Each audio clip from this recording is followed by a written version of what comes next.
Bismillahirrahmanirrahim. Assalamualaikum warahmatullahi wabarakatuh. Alhamdulillahi rabbil alamin. Wabihi nasta'in ala umuri dunya wad din. Ashhadu an la ilaha illallah wa ashhadu anna Muhammadan abduhu wa rasuluh. Allahumma salli ala Sayyidina Muhammad wa ala alihi wa ashabihi ajma'in. Amma ba'd. Alhamdulillah, sama-sama kita panjatkan rasa penuh kesyukuran kita kepada Allah Subhanahu wa taala. Allah, dialah Tuhan kita. Dialah Tuhan semesta alam. Dialah Tuhan yang memiliki segala sifat-sifat kesempurnaan. Hanya padanya lah saja tempat kita memberikan segala ketaatan dan kepatuhan. Selawat dan salam ke atas junjungan besar Nabi kita Muhammad sallallahu alaihi wasallam. Nabi yang ummi. Nabi yang telah membawa umat ini kepada kemuncak kejayaan dunia dan akhirat apabila mereka berpegang kepada Al-Quran dan juga As-Sunnah. Muslimin dan muslimat yang saya kasih sekalian, hari ini hari Selasa 2 hari bulan 6 2026. Kita teruskan lagi bicara tadabbur Al-Quran kita. Dan pada hari ini kita masih lagi berada pada ayat yang ke-19 dari surah Al-Kahfi. Allah Subhanahu wa taala berfirman, A'udzubillahi minasyaitonirrajim. Bismillahirrahmanirrahim. Wa kadzalika ba'atsnahum liyatasaalu bainahum. Qala qailun minhum kam labithtum? Qalu labithna yawman aw ba'da yawm. Qalu rabbukum a'lamu bima labithtum fab'athu ahadakum biwariqikum hadhihi ilal madinah falyanzur ayyuha azka ta'ama falyatikum birizqim minhu wal yatalattaf wala yush'iranna bikum ahada. Dan demikianlah pula kami bangkitkan mereka dari tidurnya supaya mereka bertanya-tanyaan sesama sendiri. Salah seorang di antaranya bertanya, berapa lamakah kamu tidur? Sebahagian dari mereka menjawab, kita telah tidur selama sehari atau sebahagian dari sehari. Sebahagian lagi dari mereka berkata, Tuhan kamu lebih mengetahui tentang lamanya kamu tidur. Sekarang utuslah salah seorang dari kamu membawa wang perak kamu ini ke bandar. Kemudian biarlah dia mencari dan memilih mana-mana jenis makanan yang lebih baik lagi halal yang dijual di situ. Kemudian hendaklah ia membawa untuk kamu sedikit habuan daripadanya. Dan hendaklah ia berlemah lembut dengan bersungguh-sungguh semasa di bandar. Dan janganlah dia melakukan sesuatu yang menyebabkan sesiapa pun menyedari akan hal kamu. Muslimin dan muslimat yang berbahagia, sebahagian daripada ayat ini telah pun kita tadabburkan kemarin. Pada hari ini marilah kita menyambung sedikit lagi tadabbur dari ayat ini yang sangat banyak faedahnya, yang sangat banyak manfaatnya. Kemarin telah kita bentangkan bagaimana sebahagian daripada pemuda Ashabul Kahfi ini telah memberikan pandangan apabila ditanya berapa lamakah kita telah tidur. Sebahagian daripada mereka menyatakan bahawa kita telah tidur selama sehari ataupun sebahagian daripada sehari. Maka pandangan tersebut telah dicelahi oleh satu pandangan yang sangat matang, pandangan yang sangat hebat, pandangan yang ingin membawa mereka supaya jangan berbalah. Sama ada dah tidur sehari ataupun separuh hari ataupun berapa hari pun. Kenapa? Karena kita biarkanlah perkara ini diketahui oleh Allah Subhanahu wa taala. Biarlah perkara ini satu perkara yang berada pada ilmu Allah Subhanahu wa taala. Tak payahlah kita nak berpanjang-panjangan dalam menentukan berapa hari kita dah tidur. Karena ada perkara yang lebih penting daripada itu lagi. Iaitulah mereka mesti mencari makanan. Karena pada waktu itu perkara yang lebih besar ialah mencari makanan untuk memenuhi keperluan fizikal mereka. Tuan-tuan yang dihormati sekalian, ketika kita mentadabburkan bahagian yang ini daripada ayat ini, telah saya bentangkan kemarin bagaimana Islam mengajar kita supaya sentiasa mencari perkara yang lebih penting untuk kita amalkan dalam hidup kita ini. Dan tinggalkanlah perkara-perkara yang ranting, yang mana kalau kita ditakuti, kalau terlalu memberikan tumpuan kepada perkara yang ranting-ranting itu, nanti perkara pokok itu pula nanti akan terlepas. Dan saya telah bawakan kemarin bagaimana Nabi SAW mengajar kita supaya mengelak diri daripada berdebat, mengelak diri daripada bertengkar-tengkar dalam perkara-perkara kecil yang kita perselisihkan. Bahkan kalau kita berada di pihak yang benar sekalipun, tinggalkanlah perdebatan itu. Nabi SAW berpesan kepada kita dalam satu hadis riwayat Imam At-Tirmizi daripada Abu Umamah Al-Bahili. Hadis ini hadis hasan. Nabi bersabda, "Ana zaimu bi baitin fi rabdil jannah liman tarakal mira'a wa in kana muhiqqa." Aku ni, kata Nabi, akan menjadi zaim, akan menjadi ketua di sebuah rumah di pertengahan surga yang luas itu. Untuk siapa? Untuk orang-orang yang sanggup meninggalkan perdebatan sekalipun ia berada pada pihak yang benar. Tuan-tuan yang dihormati sekalian, Nabi sanggup menjadi pelindung. Nabi sanggup menjadi pembela di dalam syurga nanti kepada orang-orang yang sanggup meninggalkan perdebatan. Walaupun dia rasa dia berada di pihak yang benar. Tuan-tuan yang dihormati sekalian, teringat saya kepada pesanan salah seorang daripada ulama kita yang mengatakan bahawa meninggalkan perdebatan itu lebih baik walaupun kita berada pada pihak yang benar.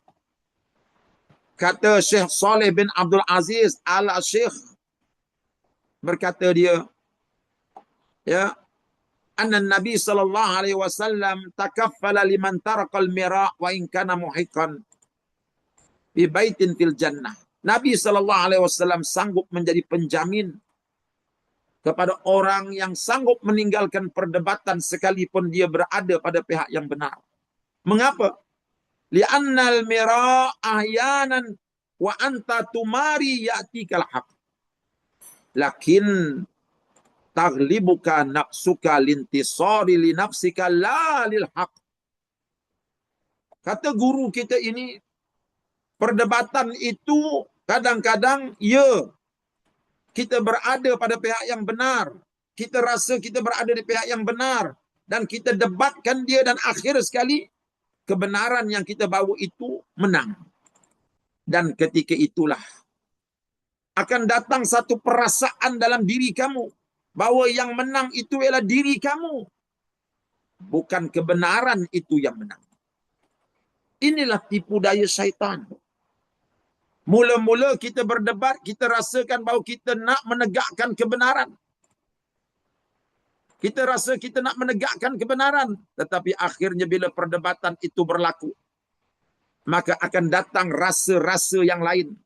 Rasa diri nak menang. Rasa diri nak mengalahkan orang lain. Rasa diri memandang memandang rendah kepada orang lain, dan datang perasaan rasa diri itu lebih tinggi daripada orang lain. Karena itulah saya sangat bersetuju apabila Imam Al-Ghazali berpesan kepada kita. Ya, apa kata Imam Al-Ghazali ketika berpesan kepada kita? Al-ba'ithu ala hadha, yang mendorong orang untuk berdebat ni, fahuwa atarafu'u bi'idharil ilmi wal fadl. Yang mendorong orang untuk berdebat-debat ini ialah kerana nak menzahirkan ketinggian diri dan ketinggian ilmunya. Wa tahajjumu 'alal ghairi bi'idhari naqsihi, dan hasrat untuk menyerang orang lain bagi menzahirkan kekurangan orang itu. Wa huma syahwatani batinatani lin nafsi kawiyatani laha, dan kedua-dua itu adalah merupakan dua syahwat yang tersimpan di dalam diri manusia. Apa dia? Yaitu nak meninggikan diri di hadapan orang, dan untuk menyerang orang bagi menzahirkan kelemahan orang itu. Ya benar, kadang-kadang kita rasa kita nak menegakkan kebenaran, tetapi mampukah kita nak melawan dua perasaan ini apabila dia datang bertandang di hati kita? Dan ini adalah merupakan satu perkara yang boleh membawa kita ini jauh sesat, karena syaitan itu sangat pandai untuk menyesatkan manusia. Tuan-tuan yang dihormati sekalian, perdebatan itu memanglah kadang-kadang ia membawa kita kepada kebenaran. Ya, sebab itulah perdebatan ini Al-Quran sendiri menyebut bahawa bukan semua perdebatan itu tidak dibenarkan. Contohnya Allah Ta'ala sebut dalam Al-Quran, dalam surah An-Nahl ayat 125. Ud'u ila sabili rabbika bil hikmati wal mau'izatil hasanah wajadilhum billati hiya ahsan. Serulah ke jalan Tuhanmu ya Muhammad sallallahu alaihi wasallam dengan hikmat kebijaksanaan dan nasihat pengajaran yang baik, dan berbahaslah dengan mereka yang engkau serukan itu dengan cara yang lebih baik. Allah benarkan perdebatan itu, perbahasan itu, tetapi dengan cara yang baik. Baik persembahan kita kepada orang yang kita debatkan itu, dan kita sendiri dapat mengawal diri kita daripada segala perasaan ujub, daripada perasaan takabur, daripada segala perasaan nak meninggi diri, nak menunjuk diri, dan jauh daripada perasaan nak membenamkan orang dan menzahirkan kelemahan orang. Kalau mampu ada semua syarat ini, silakan.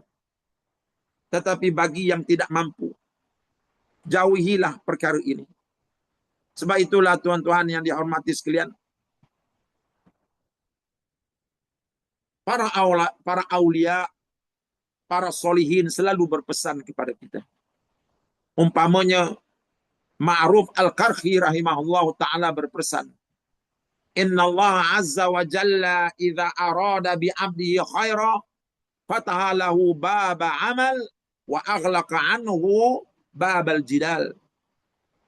Sesungguhnya Allah Ta'ala itu apabila dia menghendaki terhadap seorang hamba kebaikan, maka dia akan membuka untuk orang itu pintu mengamalkan ilmunya, dan menutup untuk orang itu pintu perdebatan. Allah akan buka hatinya untuk beramal dengan apa yang dia tahu, dan Allah akan tutup hatinya untuk berdebat dengan orang lain atas apa yang ia tahu.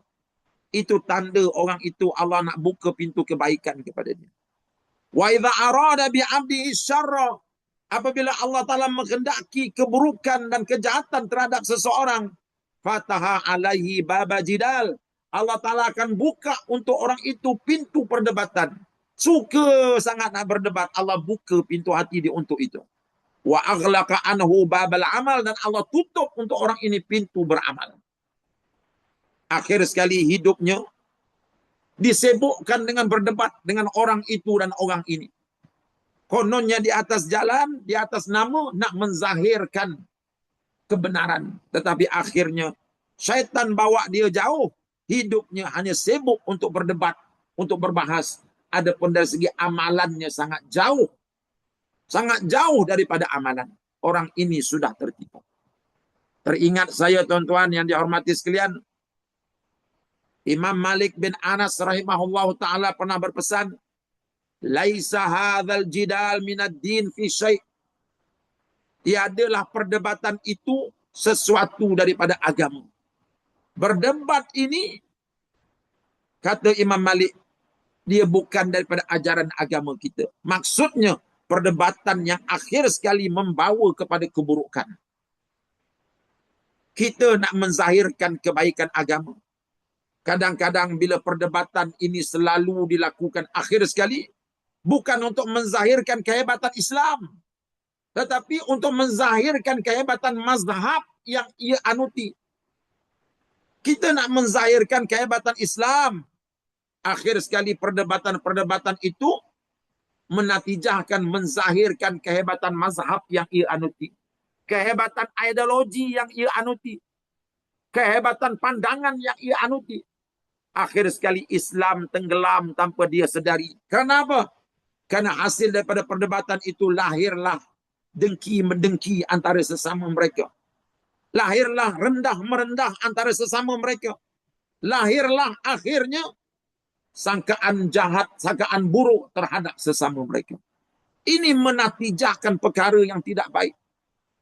Karena itulah Nabi berpesan kepada kita, eloklah kita ini mencari satu pendekatan, apa dia? Berhati-hati sebelum kita tercampak ke dalam lubang perpecahan yang akhir sekali tidak akan menguntungkan manusia. Tuan-tuan yang dihormati sekalian, sentiasalah mencari sesuatu yang boleh mendamaikan manusia. Sentiasalah kita mencari jalan yang boleh menyatukan hati-hati manusia, terutamanya daripada kalangan agamawan. Biarlah kita menjadi agamawan yang menjadi punca kepada penyatuan ummah di atas dunia ini. Jangan menjadi agamawan yang menjadi punca kepada perpecahan dan perbalahan umat Islam di atas dunia ini. Karena setiap apa yang kita tuturkan, setiap apa yang kita ajarkan akan dipertanggungjawabkan di hadapan Allah Subhanahu wa taala nanti. Muslimin dan muslimat yang saya kasih sekalian, dalam ayat ini Allah Subhanahu wa taala menyebut lagi kepada kita tentang apa? Tentang bagaimana pemuda-pemuda Ashabul Kahfi ini telah berpesan kepada kawannya. Sekarang ini pergilah ke bandar dan hendaklah kamu bawa wang perak ini dan carilah mana-mana makanan yang baik lagi halal dan bawalah makanan itu sebahagiannya kepada kita untuk kita makan bersama. Suka saya nak melihat, nak mengajak kita untuk mentadaburkan pesanan teman mereka ini kepada sahabat yang akan pergi ke bandar untuk mencari makanan. Cuba tuan-tuan lihat apa pesanannya. Sekarang utuslah salah seorang daripada kamu membawa wang perak kamu ke bandar. Kemudian biarlah dia mencari dan memilih mana-mana jenis makanan yang lebih baik lagi halal. Kemudian hendaklah ia membawa untuk kamu sedikit habuan daripadanya. Dan hendaklah ia berlemah lembut dengan bersungguh-sungguh. Dan janganlah dia melakukan sesuatu yang menyebabkan sesiapa pun menyedari akan hal kamu. Di sini kita dapat memahami bahawa pemuda-pemuda Ashabul Kahfi ini adalah pemuda-pemuda yang bijaksana. Ya betul, mereka perlukan makanan. Dan untuk makanan itu, mereka perlu pergi ke bandar. Tetapi mereka sedar keadaan mereka adalah keadaan yang cukup membahayakan. Karena dalam fikiran mereka, mereka menyangka mereka berada di tahun di mana mereka lari daripada raja yang zalim itu. Mereka menyangka bahawa negeri yang mereka nak pergi ini untuk cari makanan, negeri itu diperintah oleh raja yang zalim. Raja yang memaksa orang untuk menyembah selain daripada Allah. Raja yang akan menghukum orang yang menyembah selain daripada, akan menghukum orang-orang yang menyembah Allah. Mereka tahu perkara itu. Itulah sangkaan mereka. Karena itu mereka berpesan kepada rakan mereka ini supaya berhati-hati. Bila bercakap dengan orang di sana itu berlemah lembut. Dan jangan langsung menunjukkan sesuatu yang boleh menyedarkan mereka itu bahawa kita ini ialah pemuda-pemuda yang lari daripada pemerintah yang zalim itu. Nanti mereka akan tangkap kita semua dan kita akan dibunuh. Lihat tuan-tuan, ini kesedaran yang ada pada pemuda-pemuda Ashabul Kahfi. Dan kesedaran ini dinamakan oleh para ulama sebagai fiqhul hadar. Fiqhul hadar, yaitu fiqh berhati-hati. Ya, ini dinamakan fiqhul hadar. Dan insyaAllah esok, hari Rabu, jika diizinkan oleh Allah, kita akan mengupas tentang fiqhul hadar ini. Berdasarkan kepada pesanan teman-temannya ini, kepada rakan yang akan pergi mencari makanan di bandar. Fiqhul hadar ini sangat penting dalam kehidupan kita. Fiqh berhati-hati dalam melakukan sesuatu. Ini sangat penting dalam kehidupan kita. Dan kalau kita lihat dalam Al-Quran, banyak ayat-ayat yang mengajar kita supaya berhati-hati sebelum melakukan sesuatu. Begitu juga dengan hadis Nabi SAW. Banyak hadis-hadis Nabi yang mengajar kita supaya berhati-hati dalam melakukan sesuatu, dalam menuturkan sesuatu. Ini dipanggil fiqhul hadar, fiqh berhati-hati. Dan kita akan ulas tentang fiqh berhati-hati ini esok insya-Allah jika diizinkan oleh Allah Subhanahu wa taala. Teruskan bersama dengan program Tadabbur Al-Quran ini. Mudah-mudahan kita dapat mempelajari sesuatu daripadanya dan kita jadikan panduan dalam hidup kita. Ingat, jadilah ejen yang dapat menyatukan umat. Jadilah punca kepada penyatuan umat. Jangan jadi punca kepada perpecahan umat ini. Jangan kita menyokong, jangan kita menyebelahi sesuatu yang boleh membawa kepada perpecahan umat. Marilah kita sokong, marilah kita sertai dan menjadi ejen yang dapat menyatukan umat ini agar kasih sayang, cinta belai dan kasih mesra menjadi amalan kita. Jadilah umat yang dalam hatinya penuh dengan taman-taman bunga kasih sayang yang mekar, yang sentiasa mewangi, yang menjadi payung kepada sekalian manusia yang lain. Itu saja. Assalamualaikum warahmatullahi wabarakatuh. Waalaikumsalam. Terima kasih Ustaz. Sama-sama. Assalamualaikum. Waalaikumsalam.